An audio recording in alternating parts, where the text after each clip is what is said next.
अब हम लोग कैसे सहखंडज निकालेंगे? जैसे हम लोग को सहखंडज ये हो गया, सहखंडज को शॉर्ट में ए डी जे लिखिएगा और ए लिखिएगा, इसी को क्या कहिएगा? सहखंडज। क्या बोलेंगे? सहखंडज।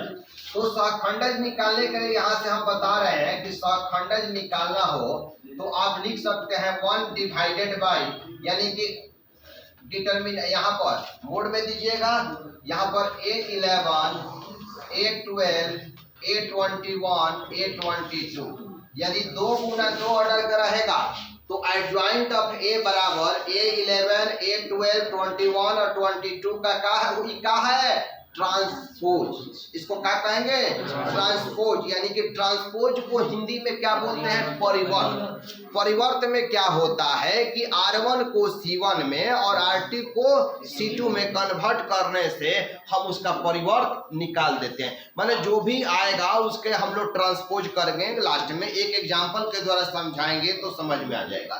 यदि ये 2 into 2 ऑर्डर का आएगा तो इस तरह का बात लिखेंगे।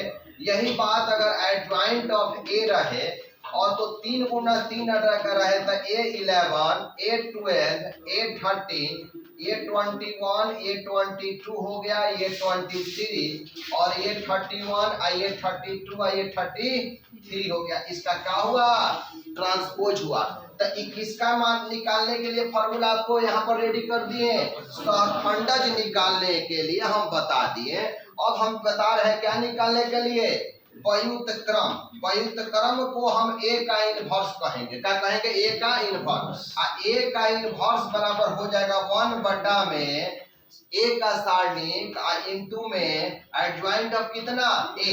तो आपको बताया है कि अब यहाँ पर एग्जांपल में एगो क्वेश्चन, छोटा सा एक क्वेश्चन देखते हैं हम लोग 4.5 का। एक क्वेश्चन देखिए जी, फर्स्ट क्वेश्चन इसमें देखिए 4.5 सबको यहाँ पर रेडी कीजिए।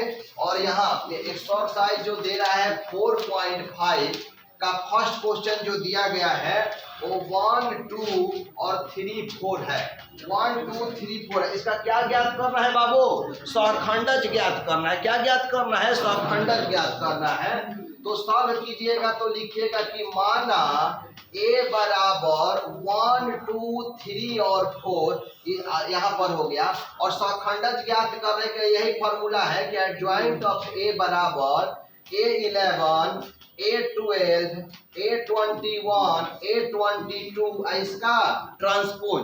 तो यहाँ पर ये बता दीजिए हमको कि एडजॉइंट ऑफ ए बराबर, चलिए बाबू A11 बताइए तो क्या होगा? 1 1 2। अच्छा यहाँ पर रफ समझा रहे हैं जी, लेकिन इतना भी आप लोग बच्चे नहीं है कि ये सब डायरेक्ट भी बना सकते हैं। A11 ये नहीं समझ में आया? नहीं समझ में आया होगा, ये समझ में आया? निकालते हैं तो ए पर क्या हो गया कि -1 के घात कितना? 2। तो देखिए इसको जोड़िएगा, ए का ए 2, ए का ए 2। तो 2 सम संख्या है कि विषम संख्या है? सम संख्या है। तो यहाँ प्लस का चिन्ह दीजिएगा। नहीं समझ में आया? और उसके बाद प्लस हो गया, उसके बाद माइनर ए में 11 लिखना है। तो 11 का माइनर लिखिएगा तो 11 पा जाइए, 11 के आमने सामने का ढक जाएगा तो कितना हो जाएगा? 4 हो जाएगा। नहीं समझ में आया? 1 2 3, तो 3 का है विषम संख्या। तो माइन अब 12 पर उंगली रखे, यही ना 12 है। तो आमने सामने का, चूंकि बाइनर निकालना है हमको, एम निकालना है, तो आमने सामने का क्या हो गया? ढक गया। नहीं समझ में आया? तो यहाँ पर कितना हो गया बोलिए? 3 हो गया। और 2 1 3 2 1 3, तो 3 तक का माइनस, तो ये 3 में आ जाइए। 21 से ना, तो यहाँ पर उंगली मेरा कर दिए। तो उंगली करने के बाद, यहाँ उंगली रखने के बाद अब क्या क्या होगा बोलिए? ये ढक जाएगा, ये ढक जाएगा। कितना बचा? 2 बच गए। और 2 और 2 4, तो किसका चिन्ह? प्लस का चिन्ह। तो 4 यहाँ आ जाइए 22 का स्थान पर, तो ये हो जाएगा 1। और इसका हम ट्रांसपोज का चिन्ह हम दे दिए। अब एक स्टेप बढ़ाते हैं कि एडजॉइंट ऑफ ए जो हुआ यहाँ पर 4 -3 -2 और 1 है। अब यहाँ का ट्रांसपोज है, क्योंकि प्लस पे प्लस नहीं लिखा जाता है। 4 क्या होता है बाबू?